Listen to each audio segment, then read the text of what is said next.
이야기 역사 두 번째 시간입니다. 1910년대 식민 통치의 모습을 살펴보도록 하겠습니다. 총독부 건물인데요. 총독부의 중앙청 건물이기도 하죠. 광화문과 경복궁 사이에 있었던 건물인데 여러분들 혹시 보신 적이 있나요? 아마 직접 보지는 못하셨을 겁니다. 제가 아주 어릴 때 김영삼 대통령 때로 기억을 합니다. 민족 정기를 바로 세우기 위한 운동으로 철거되었던 건물이기도 하죠. 영상을 통해서 이야기 이어가 보도록 하겠습니다.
(1910년대) 일본의 통치 형태를 무단통치라고 명명하고 있죠.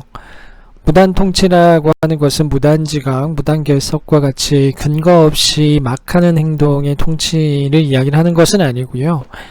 무단이라는 것은 무력을 이용을 해서 강압적이고 억압적으로 통치하는 형태를 무단통치라고 이야기를 합니다. 무력을 이용한다는 것은 주로 군부를 통해서 통치한다는 의미이고요. 1910년대의 시작이라 할 수 있는 1910년은 1차 세계대전이 벌어지기 4년 전이죠. 제국주의 열강들의 군비 경쟁이 가장 치열하게 나타나고 있었던 시점이기도 했고요. 일본 역시 이러한 군비 경쟁에 동참하고 있었고, 국력을 강화시키는 가장 효율적인 방식은 식민지를 확보하고 강화시키는 작업이기도 했습니다. 내부적으로 볼 때는 팽창 정책과 제국주의 경쟁, 그리고 강력한 군사력을 이용한 대결 구도로 나아가고 있는 시점이었기 때문에 문민 통치를 주장하는 정치 세력에 비해서 강경한 팽창 정책과 군사 중심의 대외 정책을 추진하는 정치 세력들이 여론의 힘을 얻는 경우들이 많았습니다. 일본 역시 그러했고요. 일본 내부에서 문민 정치를 주장하는 정치 세력과 군부의 강경 대외 정책을 주장하는 세력들 간의 갈등이 존재했었는데, 후자가 승리하게 되고 이들의 주도하에 조선의 식민 통치가 추진이 되면서 1910년대에는 군부의 통치에 입각한 무단 통치가 진행되게 됩니다. 그 구체적인 내용들 살펴보도록 하겠습니다. 교과서 44페이지입니다. 무단 통치의 시작. 총독부 체제가 확립되게 되면서 군부에 의해서 진행되는 무단 통치의 모습은 구체적으로 드러나기 시작합니다. 그 단서들이 보이기 시작하는데요. 첫 번째는 총독부의 최고 책임자인 총독의 권한입니다. 육해군의 대장 출신들이 총독이 될 수 있었고요. 일대 총독이었던 데라우치 총독 역시 대장 출신이었습니다. 그들에게 주어진 권한은 입법권, 사법권, 행정권, 군대 통수권 등이 모두 집중되어져 있었는데요. 근대 국가의 가장 중요한 가치 중에 하나가 권력 분립이었죠. 시민혁명에 있어서의 중요한 가치 역시 권력 분립이었습니다. 일본 역시 근대 국가의 모습을 취하고 있었기 때문에 국내적으로는 권력이 분립되어져 있었는데요. 조선 반도에 한해서만, 그것을 다스리는 총독에 한해서만 권력이 집중되는 기이한 현상을 보이게 되는데요. 이것은 마치 조선 반도 내에서 군사작전과 전쟁을 수행하고 있는 것과 비슷하게 모든 질서들이 적용되어져 가고 있음을 보여주는 것입니다. 1910년대의 모습이 어떠했는지 대략적으로는 유추가 되죠. 헌병경찰제도의 별표를 쳐둡니다. 헌병경찰제도가 무단통치의 상징인데요. 경찰은 치안과 안정을 담당하는 기관이죠. 이 기관을 문민의 경찰이 담당하는 것이 아니라 헌병, 즉 군인들이 담당한다라는 것은 국가의 민간 영역을 군인들이 침입해서 운용하겠다는 의지의 표명이기도 했고요. 얼만큼 강하게 억압적인 통치가 이루어졌는지를 보여주는 대표적인 사례이기도 합니다. 당연히 민주적이고 인권적인 것을 침해하는 법들이 다양하게 만들어지게 될 텐데요. 대표적인 것이 직결처분권입니다. 직결처분권은 독재국가에서니 나타나는 대표적인 악법 중에 하나인데요. 재판을 받을 수 있는 권리를 박탈하는 겁니다. 재판의 과정 없이 그 즉시 체포에서부터 처벌까지 다 이루어질 수 있게끔 하는 권한을 헌병경찰에게 부여한 것이었는데요. 주로 조선인에게 적용시켰던 것이죠. 보통 우리가 잘못을 하면 체포 당하고 조사를 받고, 조사를 받은 뒤에 검찰로 넘어가서 잘못이 있다면 기소를 당하죠. 검찰들이 기소를 하게 되죠. 기소를 하게 되면 이제 재판정에 가서 잘잘못을 따지게 될 겁니다. 그리고 선고를 하고 이제 재판의 어떤 결과를 받아들이게 될 텐데요. 거기에 대한 불만이 있을 경우에는 항소를 할 수 있죠. 그래서 3번까지 이제 대법원까지 가서 최종적으로 이렇게 잘못을 하면 이제 집행이 되는 건데요. 이러한 과정 없이 진행이 된다는 것은 개인의 인권을 상당히 침해할 수 있는 우려가 있었던 것이고요. 인권과 민주적인 사회의 형성보다는 조선을 통제하고 억압하고 효율적으로 지배해야 된다는 목적이 강하게 나타난 대표적인 사례라 할 수 있습니다. 태영령 역시 기억을 해둡니다. 태영령은 본래 조선에 있었던 형벌 중에 하나입니다. 곤장이죠, 곤장. 흥부가 주로 이 태영을 대신 맞음으로써 아르바이트로 돈을 벌었던 장면들을 기억을 할 겁니다. 가부개혁이 되면 이러한 태영령이 금지가 됩니다. 신체를 훼손하는 형벌로 근대적이지 못한 봉건적인 악법이라고 규정을 해서 근대적 개혁 과정에서 조선에서 폐지됐고 역시 일본 내부에서도 폐지가 됐습니다. 그런데 1910년 조선인들을 길들인다는 명분으로, 그리고 조선인들을 봉건적이고 야만적인 민족으로 규정한다는 상징적 측면에서 태영령이 부활됩니다.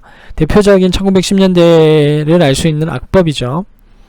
일본의 통치가 얼마나 야만적이고 무단적이었는지를 보여주는 사례를 알 수 있겠죠. 언론 집회, 결사의 자유 역시 박탈당합니다. 조선은 식민지 국가인 동시에 독재 국가의 모습을 그대로 보여주고 있는 것이죠. 한국인들의 정치활동 역시 탄압받게 됩니다. 대표적인 게 백오인 사건인데요. 안학사건이라고 불려지는 조작사건으로 인해서 조선인들 중 일본에 대해서 저항적인 인사들을 대부분 조작 엮어서 고문하고 억압해서 했었던 사건입니다. 영화 암살에서 보면 제일 첫 장면에 나오는 사건이기도 해요. 나중에 한번 기회가 되면 보시면 좋습니다. 이러한 무단 통치가 진행이 되면서 교육적인 부분에서도 몇 가지 조치가 취해지는데요. 우민화 정책이라고 볼 수 있습니다. 교육을 통해서 일본의 순종적인 신민을 길러내는 과정으로 기획이 되고요. 아주 기초적인 노동력을 확보하기 위해서 기초적인 기술 교육을 시키는 모습들도 나타나게 됩니다. 그래서 초등교육과 실업교육 중심으로 교육이 진행이 되고요. 고등교육의 기회는 박탈하게 되는 겁니다. 역시 민족교육을 철저하게 탄압하게 되고요. 그리고 일본어 교육을 확대시키는 모습이 나타나게 됩니다. 1910년도의 모습입니다. 헌병경찰의 모습이죠. 여기 보이면 환경북도 경무부, 그리고 경성 헌병대 본부, 여기 이쪽에 있을 겁니다. 자, 이게 공통적으로 나타난다는 것은 경찰 업무와 헌병의 업무가 동일하게 진행이 되고 있었다라는 걸 보여주는 것이죠. 태형이죠. 대표적으로 10년대에서만 볼 수 있는 형벌입니다. 20년대가 되면 국제사회의 시선을 인식하고 부담을 느꼈기 때문에 일본에서도 태형령은 없앱니다. 그래서 1910년대 임을 알 수 있는 대표적인 키워드이기도 해요. 시험에서 자주 나옵니다. 조선인에 한해서만 적용이 되죠. 한국인의 정치적 자유는 박탈당하게 되죠. 그리고 다양한 신문들이 검열받거나 폐간됩니다. 황성신문과 대한매일신보 등이 대표적인 케이스. 칼을 차고 수업하는 교사의 모습이죠. 1910년대임을 알 수 있는 대표적인 사진인데요. 교사는 일본 제국주의를 상징적으로 보여주는 사람일 겁니다. 그리고 학생은 그러한 일본 제국주의에 순종해야 되는 조선인들을 이제 상징하는 것이겠죠. 일상 속에서 상징적 폭력을 통해서 지배력을 강화시키려는 정책이었는데요. 되게 무식하고 야만적이죠. 군인들의 머릿속에서 나올 수 있을 법한 정책이기도 할 겁니다. 1920년대가 되면 이러한 정책에 대한 비판과 국제사회의 여론을 인식을 해서 이러한 것들은 다 사라지게 됩니다. 여기 보면 실제 그때 당시의 모습들이죠. 자, 요 내용들 잘 살펴봤습니다. 교과서 45페이지 토지조사 사업입니다. 토지조사 사업에 대한 입장은 좀 다양하게 나뉘어지게 되는데요. 영상을 통해서 토지조사 사업의 과정들을 좀 살펴보고요. 그 내용들 이야기해 보도록 하겠습니다.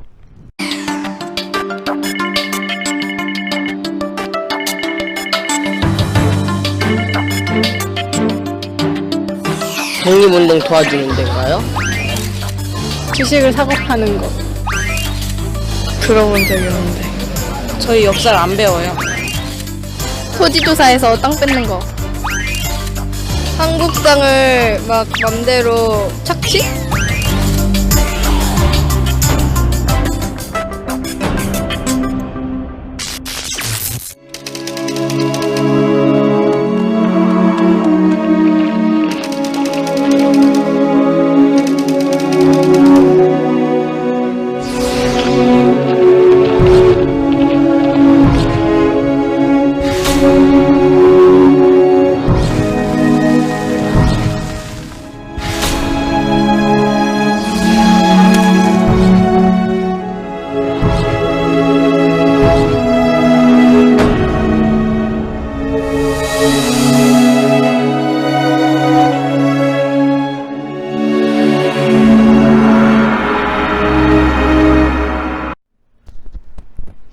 교과서 45페이지입니다. 토지조사에 대한 내용을 살펴보도록 하겠습니다.